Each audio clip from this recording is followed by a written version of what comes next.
Je m'appelle Eric Lierman, j'ai 52 ans, donc je vis sur la ville depuis à peu près 45 ans. Alors, je suis Michel Sienza, je suis habitante du quartier depuis mars 78. Bonjour, je m'appelle Sileman, j'ai 19 ans, j'habite au Petit Bourg et je traîne au quartier des Champs-Élysées depuis les années du collège. Bon, je m'appelle Youssouf, moi j'habite là il y a 8 ans de cela, au foyer. Quand même, je trouve sympa. Donc moi c'est Juliette, j'ai 26 ans, je suis enseignante dans des collèges à Évry et j'habite au quartier des Champs-Élysées depuis 4 ans maintenant.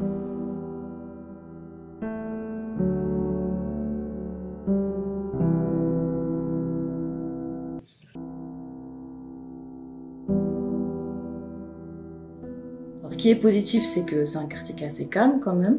Enfin, moi je suis bien, je suis tranquille, c'est assez paisible, donc ça c'est assez agréable, c'est un quartier qui est assez familial. Moi j'aime bien vivre dans le quartier, si ce n'est que il n'y a pas vraiment de quoi sortir, aller boire un café, il n'y a pas de boutique, enfin c'est pas vivant quoi. Mais sinon voilà, c'est très paisible. Déjà aux Champs-Élysées, il y a toute génération qui reste ensemble. C'est pas comme dans les autres quartiers.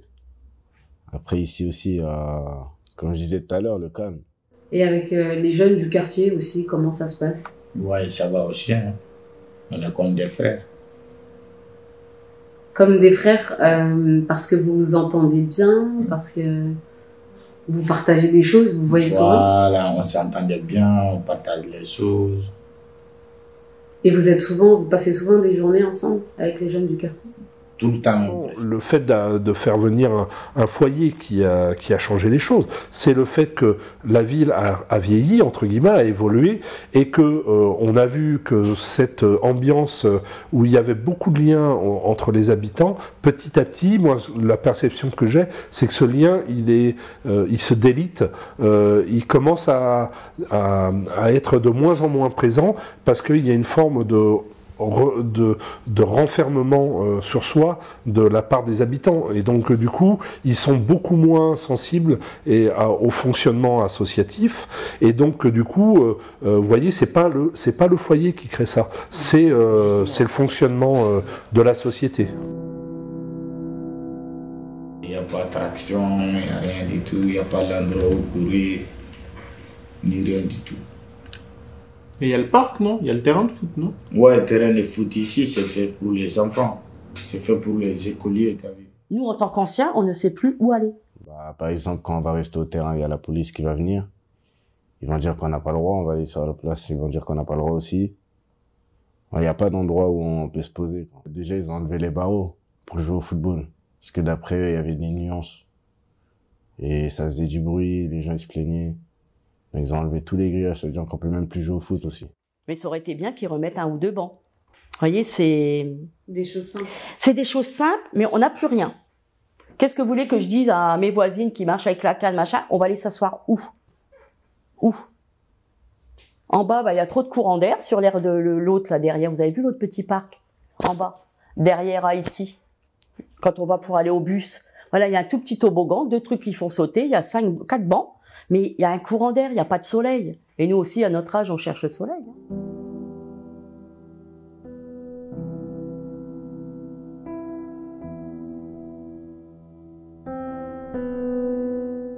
Et là, ce foyer, je vous dis, moi j'ai habité ici en 78, il était déjà construit. Que dire du foyer? En fin de compte, en tant qu'habitant, j'ai eu très peu de contact avec ce foyer. Après, vous voyez, les gens, ils ont une mauvaise image des personnes qui vivent en foyer. Sans savoir ce qu'ils ont vécu ou comment ils sont arrivés là. Mais après, c'est sûr qu'il y a des personnes, vous voyez. Mais il y en a d'autres qui sont sympas, vous pouvez discuter avec eux. En fait, je peux pas en dire grand-chose parce que je connais personne du foyer. Et voilà, je côtoie pas les gens du foyer, je sors pas beaucoup en fait dans le quartier. Donc voilà, je peux pas en dire grand-chose en fait, à part le fait que je connais son existence. Les gens du foyer, ils passent souvent nous voir, ils parlent avec nous. Ou même parfois, quand nous on est là-bas, ils nous disent de passer. C'est des gens bien, quoi. Non, moi, le foyer, personnellement, il me gêne pas, mais quand je les vois dans l'état où ils sont, ça me fait de la peine. Oui, parce qu'il y en a quand même beaucoup qui travaillent. Moi, je vois, il y a certains matins, vous avez les camionnettes de Turcs et tout ça qui faisaient du ramassage. Bon, là, les Turcs, je crois pas qu'il en reste beaucoup. Mais bon, il y a eu beaucoup de Turcs, il y a eu beaucoup d'Africains, beaucoup d'Algériens. C'est un peu par période. Mais faire un mélange comme ça, c'est pas évident. C'est pas évident non plus. Oui, parce que chacun a sa coutume. Chacun, ils ont leurs coutumes, ouais. Avant, oui, bah, quand on était avec Nicole, on était quelques locataires. Quand il y avait la fête sur la place, ils mangeaient sur une table à côté de nous, ça nous dérangeait pas. Mais là, personne va les fréquenter, de toute façon. Ces derniers temps, on a eu des faits d'actualité autour de ce foyer-là, avec des décès à l'intérieur du foyer qui nous ont interpellés, quoi. Des histoires aussi très sordides de personnes qui sont décédées et dont a priori, on n'avait pas, comment dire, ils sont restés morts en fin de compte dans leur chambre pendant plusieurs jours, voire plusieurs semaines. Et donc ça montre, effectivement, ça nous a interpellés parce que ça montrait un peu la misère et l'isolement certainement de ces personnes-là. En tant qu'habitants, on n'y est pas insensible. Moi j'habitais là-bas parce que moi j'habitais là-bas pendant 2 ans. Il y a Pierre qui s'est fait suicider.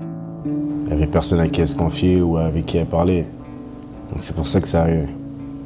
C'est le manque de communication dans le quartier aussi. Bah, c'est terrible, c'est pas normal, c'est pas une situation acceptable. C'est un abandon en fait. Tout bonnement, c'est un abandon des services publics. Et c'est pas normal. C'est pas normal de devoir apprendre des choses comme ça.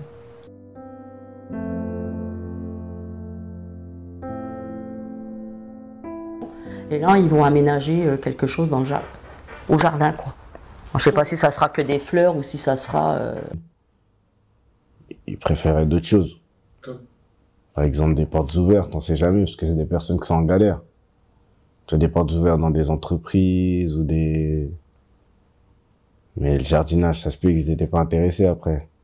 Ou forcément, ils n'avaient pas le temps pour...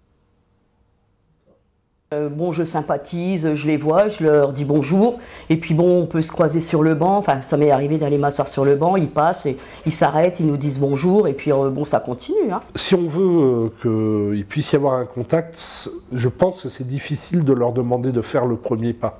Je pense que c'est aux habitants du quartier qui sont intégrés, qui sont ancrés dans la vie du quartier, c'est eux qui accueillent quelque part ces gens extérieurs, quoi. On peut bien se comprendre, on peut bien s'entendre bien. Quand on est ensemble. Ce que je disais tout à l'heure, c'est qu'il y a plus de choses pour sortir et justement des endroits où on puisse vivre ensemble. Des cafés, des magasins, des restaurants, des endroits comme ça qui deviendraient publics et qui rassembleraient les gens. Ça manque, je trouve. Ah, qu'est-ce qu'il faudrait faire? Par exemple, organiser un projet avec eux. C'est qui, eux? Les gens du foyer, je parle, et les gens du quartier, quoi. Organiser un projet entre eux, ou bien une activité, ou même une sortie, que ça soit tout le quartier, histoire que les gens, ils échangent. Je reste très attaché au fait d'avoir